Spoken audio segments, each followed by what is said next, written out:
Hey guys, alright, it's me, Hugo Designer, and welcome back to me playing my old maps. So, I think I need to get started by saying that 2020 was a really terrible year for everyone, myself included. But pandemic aside, it just wasn't really a very good year for me in terms of Portal 2 map making. So on that note, I only have two maps to show you guys. I have been working on map making in other games such as Mario, that's Mario with a zero, and Celeste. I've been working hard to make maps for those, but those are separate projects.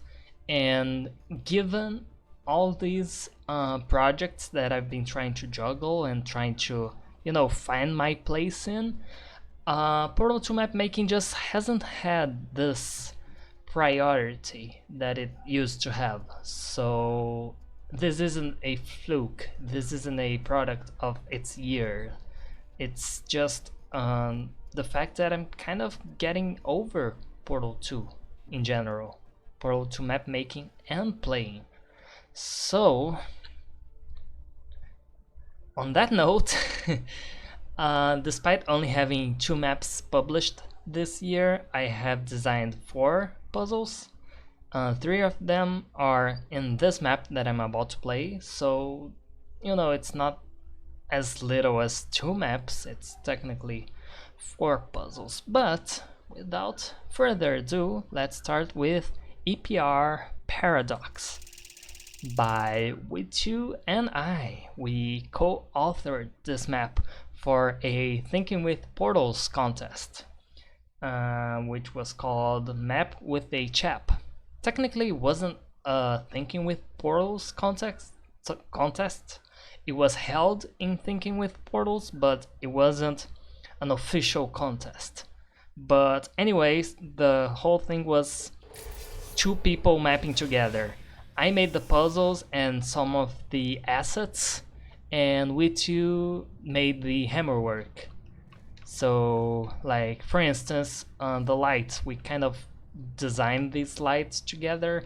A lot of these assets are from Thinking with Time Machine, actually. And the whole idea behind this map was that we wanted to, like, take this idea from Thinking with Time Machine and just, like, try to give it a breath of fresh air, I guess. Like, we really liked the concept of a neon aperture, but we didn't quite like how Thinking with Time Machine did it. So for instance, these little lights were my doing, and a few assets as well, but a lot of this is from Thinking with Time Machine. And of course, I cannot understate how much work and time and effort PeTI has put into the hammerwork in general, which looks pretty amazing, if I do say so myself. Like, a lot of the BTS and a lot of, like, how you can see into other chambers, and just like the neon vibe, that's like something I really liked. I've always wanted to make a neon futuristic aperture looking thing, and I'm really happy with how they designed it and decorated it. We actually ended up winning the contest, so that's reassuring. So here's the thing. PeTI and we talked through this mechanic idea. It was basically this, like, cubes, right? Just cubes. But there is a regular cube and there is a ghost cube. And they can swap places. Like that. Ooh. And this cube can pass through fizzlers without dying, but it cannot push down buttons.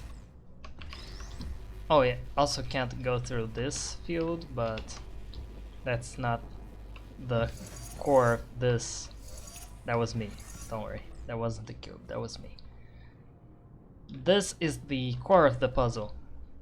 We have to swap them to get through certain obstacles. So yeah, as I was saying, we went through a lot of reiterations and experiments to get the mechanics right, and I'm really happy with what we've got, given the limitations we've faced with hammer and stuff. So that was the first puzzle, which was, you can't see because my dumbass forgot to show. It's Ghost in the Shell. That's the first puzzle. And now we enter the second puzzle, which is Spooky Heights. And this one. So, like I said before, we made this for a contest. So we were pressed for time. We had limitations such as the workshop file size limit, which actually did impact this map quite a lot. The Steam Workshop for Portal 2 has a file size limit of 100 megabytes, and this map has 99.9 megabytes. I'm not even joking. We really squeezed this to make it work. So we were limited in time, resources, and just playtesting and a lot of stuff. I'm not saying this as a cop-out, I'm just addressing the context in which these maps were made. And I had like 5 different puzzles made for this mechanic, but only 3 made it through, and we ended up reiterating and redesigning the puzzle until we could fit it into the limitations that we had. So on that note,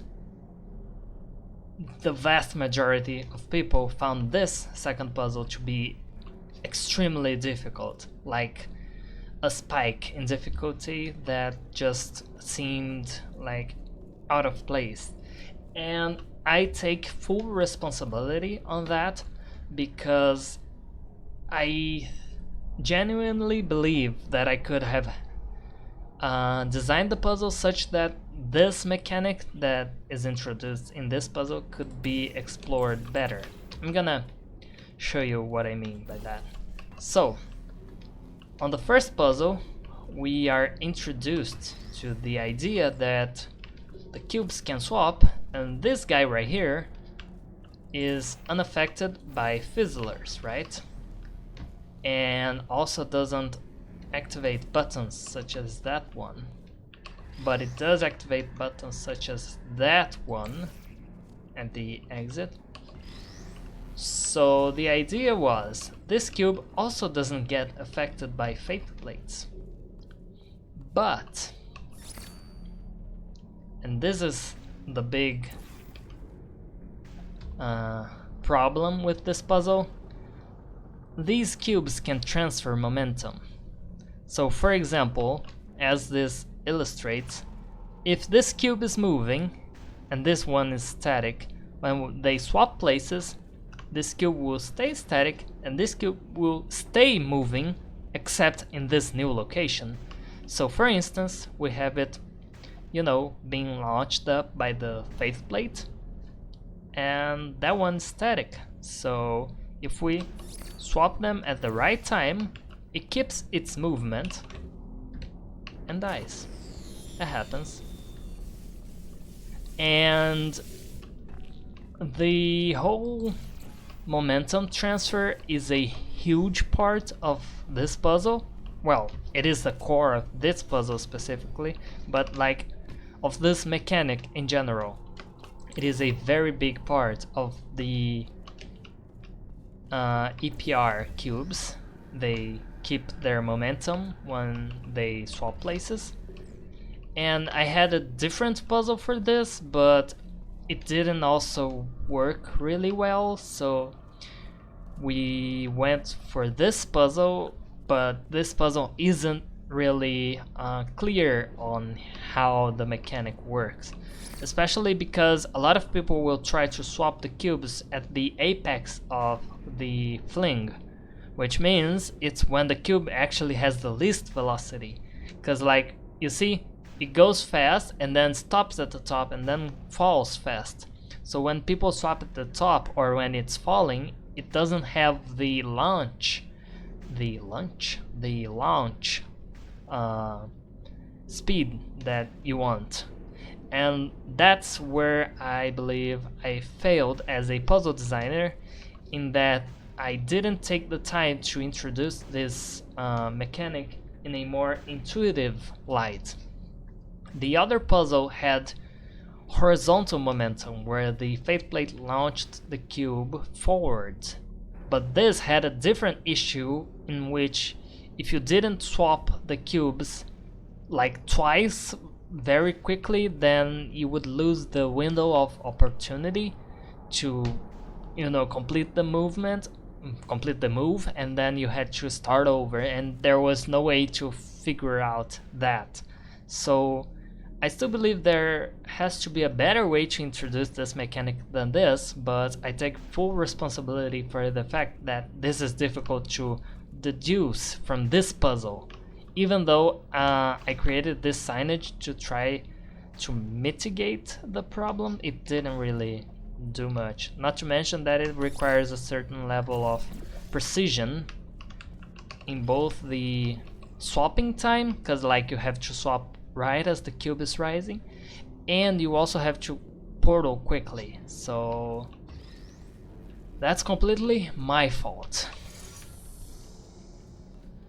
So with that said, I still believe this mechanic has a lot of good potential. We just need to find a better way to introduce it, and hopefully one day we will see these cubes as a B-mod item. That would be amazing, and we could then maybe design puzzles that take the mechanic and introduce each aspect of it in a more calculated and more well-designed environment, because like this was very rushed. We were like finishing this map with hours left to submit, and we didn't even know if it was going to make it. Oh, I almost passed by this artwork that I made.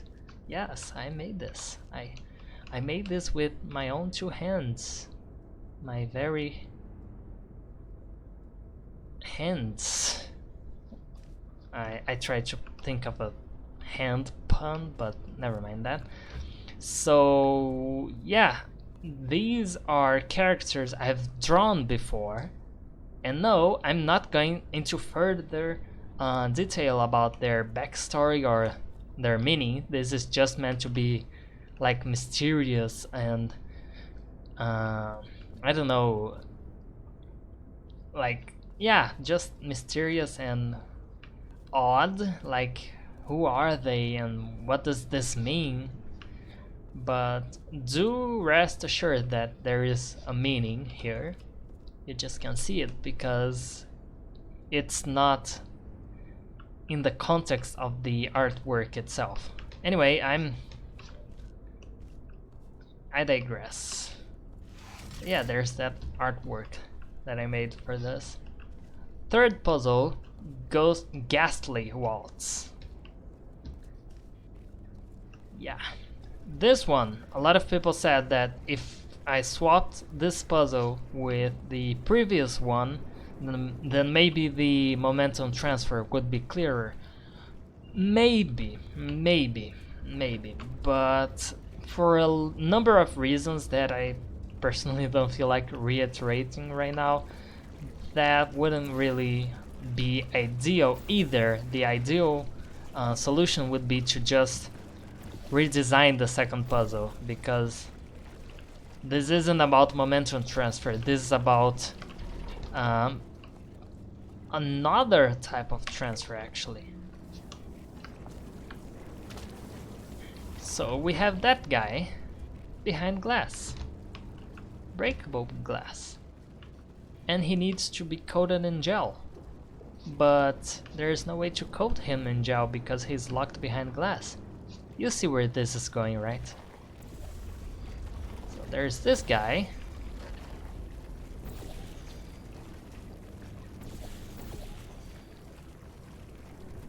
And he's just chilling there, right? He doesn't get affected by gel, and that's important actually for you to take notice. It's a very deliberate design choice to show you that he doesn't get affected by gel. You swap them, and this guy just bounces off like that. Amazing, right? The wonders of technology. Oof. So, this guy can block lasers. Full disclaimer, if it was up to us, it wouldn't have laser collisions. It's not up to us. We tried everything we could to make the ghost cube not interfere with lasers, but we had some limitations due to the game engine itself. Like, we couldn't edit the code of the game, so, you know, this is the alternative we got. So, the idea is, this guy doesn't get affected by gel, but that guy does. And if we swap places, he keeps the gel. Indeed, if we had swapped the puzzles, maybe the momentum transfer would be clearer, maybe. But this isn't about momentum transfer, it's about property transfer. Like, this guy keeps the gel in him. And indeed, when he's bouncing around, when you swap, he goes in there and you don't see that he actually carries on with his movement. You just see that he kept the gel. So I'm not entirely convinced, or maybe I'm just in denial and just don't want to admit that swapping the puzzles would be the best idea. I'm not sure. I still believe that redesigning the second puzzle would be the best move. But let's just finish this off. So this guy can block lasers, right? But he doesn't get affected by gel. But this guy gets affected by gel. So, as you can assume, him blocking that will let me pass through here and also do this. I love that move so much. So now that guy is opening the exit and that guy just bounced off and just stayed there. And both cubes can power that, so we're done. And now, oh no, what is this? Intrigue.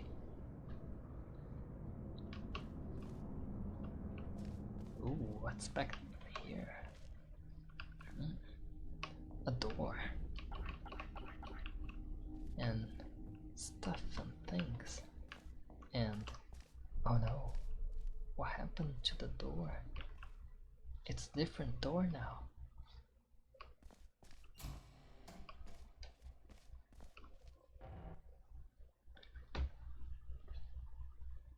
Personally, I rate this one an 8 out of 10.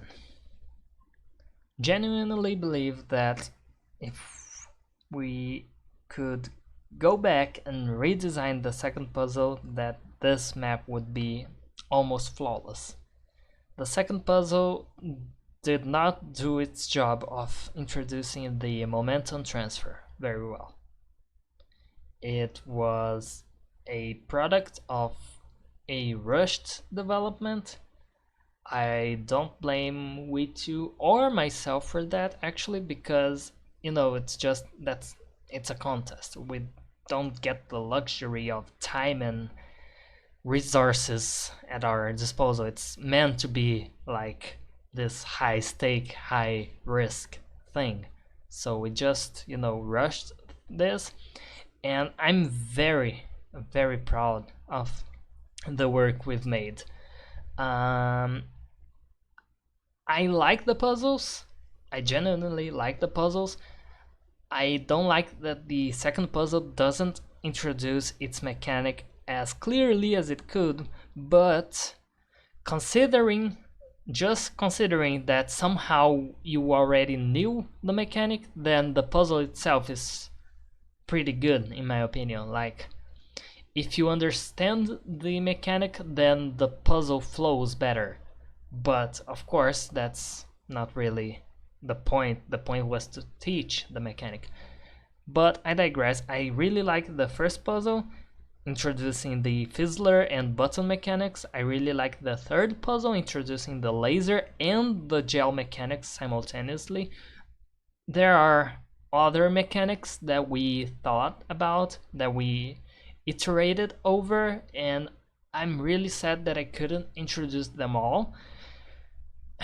If one day we get this item on BMod, then it is my duty to make a series of maps introducing each mechanic in a more cohesive way, like in a better planned way, you know? Like, there's horizontal momentum transfer that is never taught. There is like portal stuff related momentum and how the cubes interact with gels and with let me think. Yeah, there are other, like, for example, redirection cubes. We could have redirection cubes as EPR cubes, but anyway, the point is, this is like, this was meant to be like the beginning, or just an idea that we could develop further after this contest. And I still have high hopes that we can work on more maps with this mechanic. 8 out of 10, could use some work on the second puzzle. Overall, I love the style, I love the work that Witchu has put into the hammerwork itself. I absolutely adore the overall like design, this neon BTS Portal 2 retro futuristic landscape. I just love the cyan and fuchsia. How do you pronounce it? How do you pronounce it? 1 second.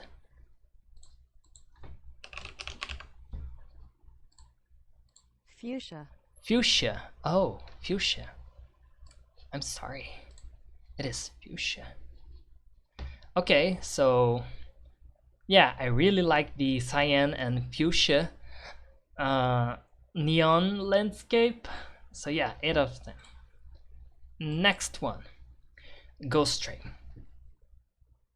This was right after TeamSpan released a version of BMod that introduced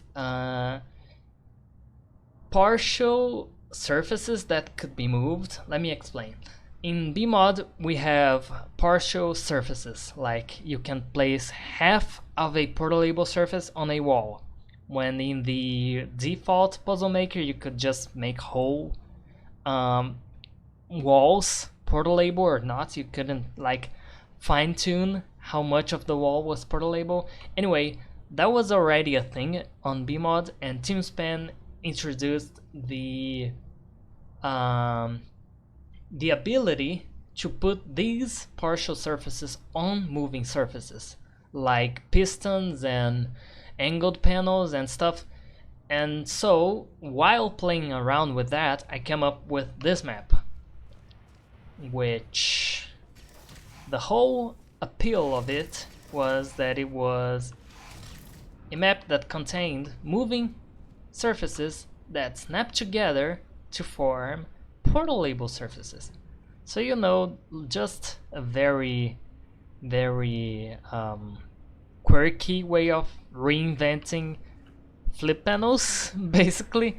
But yeah, that was just an experiment, and people went coconuts on this. I don't understand why. Like, I get that it's a novelty thing, but it's not even that revolutionary. But people just adored this map, and I'm not saying that as a means of bragging like that. I guess it's the surprise factor. I guess it's like, oh, I never thought of that. Huh, that makes sense.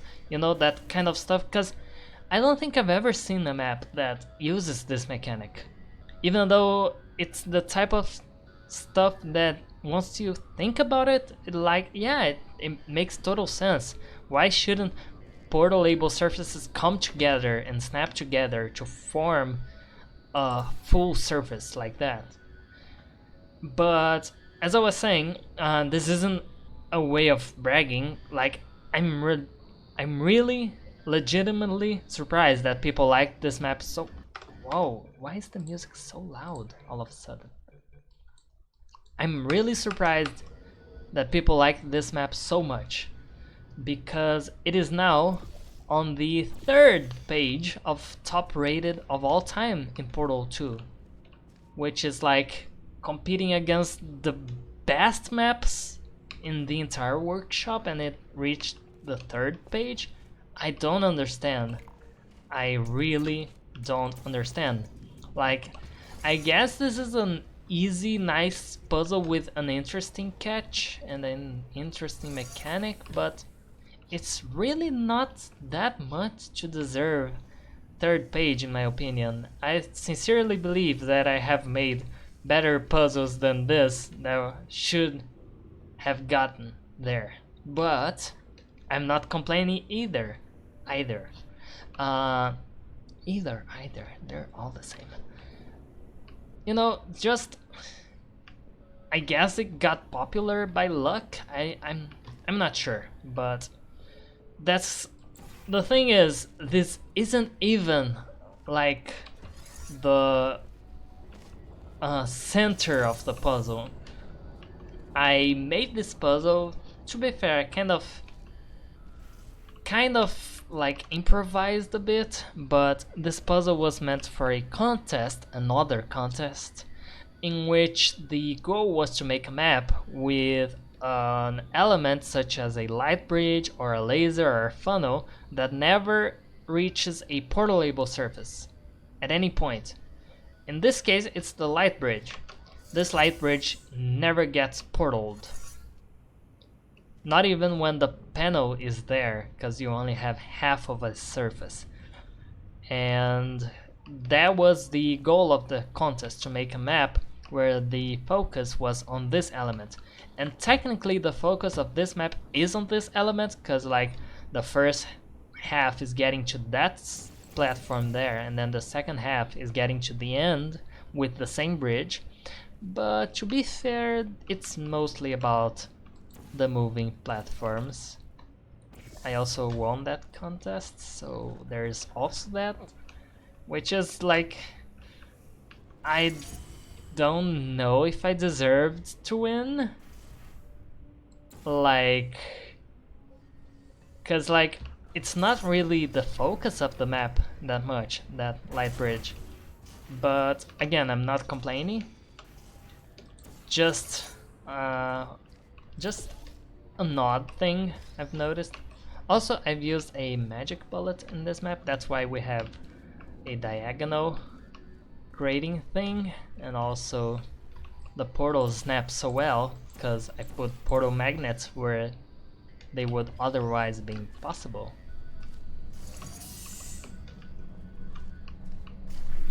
Also, this map is very easy, which is another reason why it got so popular, because my more challenging maps rarely ever get popular, so that's the workshop for you.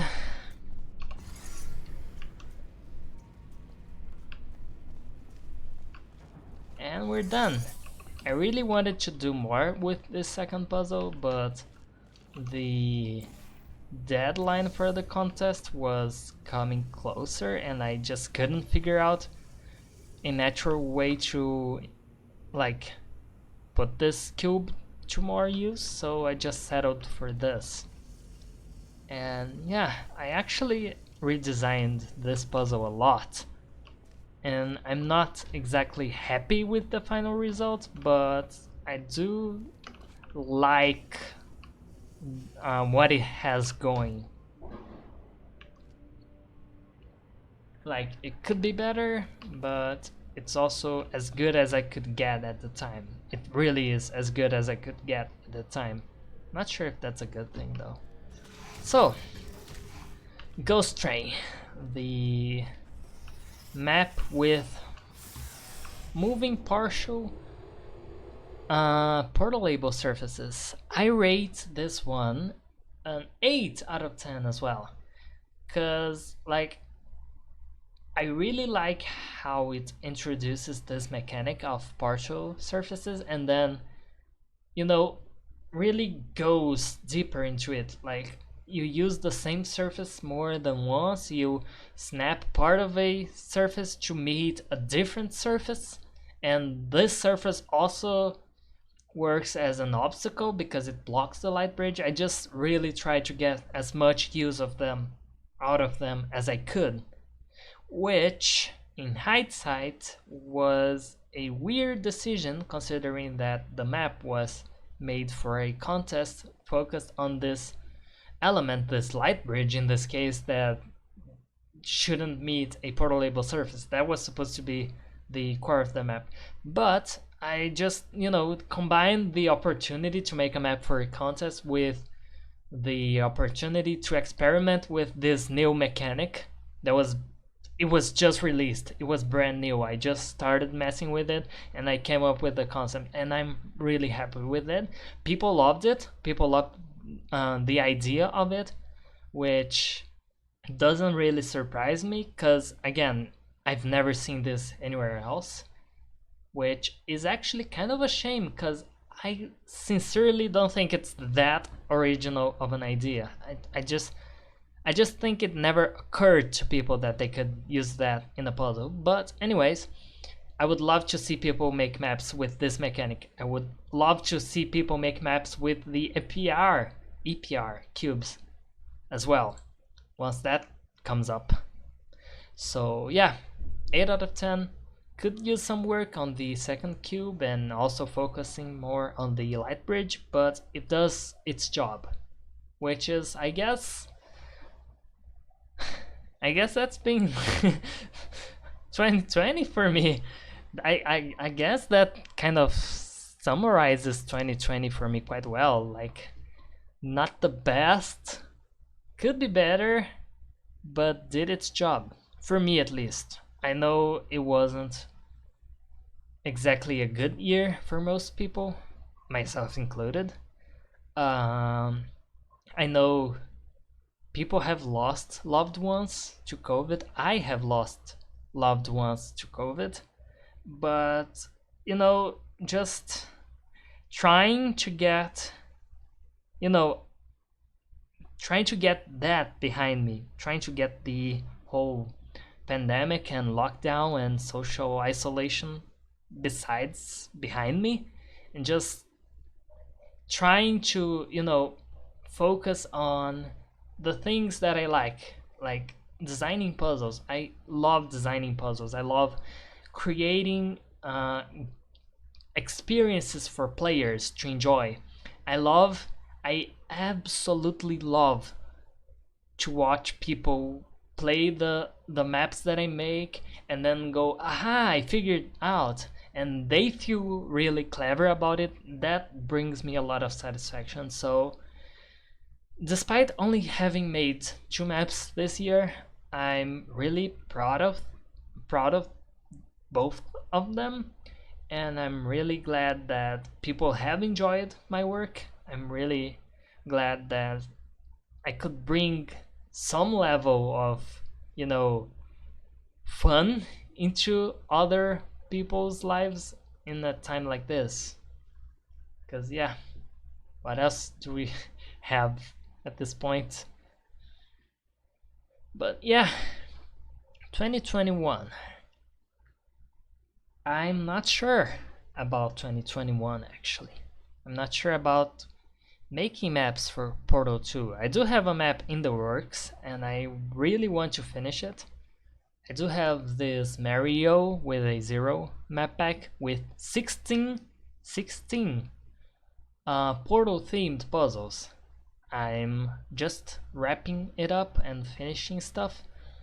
I actually have to make 2 new puzzles because my playtester broke 2 of them beyond repair, but I digress.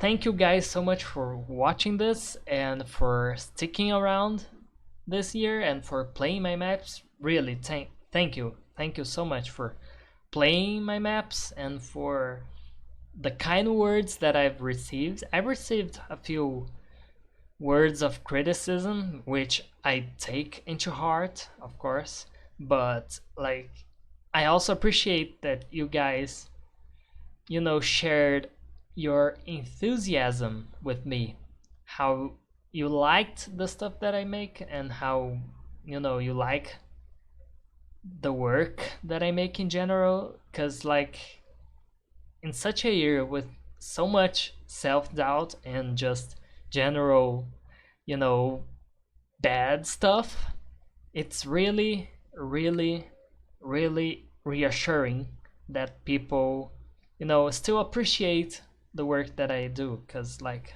that's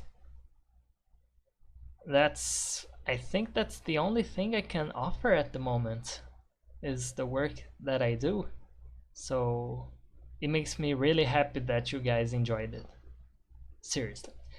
But yeah, I digress. Thank you guys so much for watching, and I'll see you in the next one. Bye bye!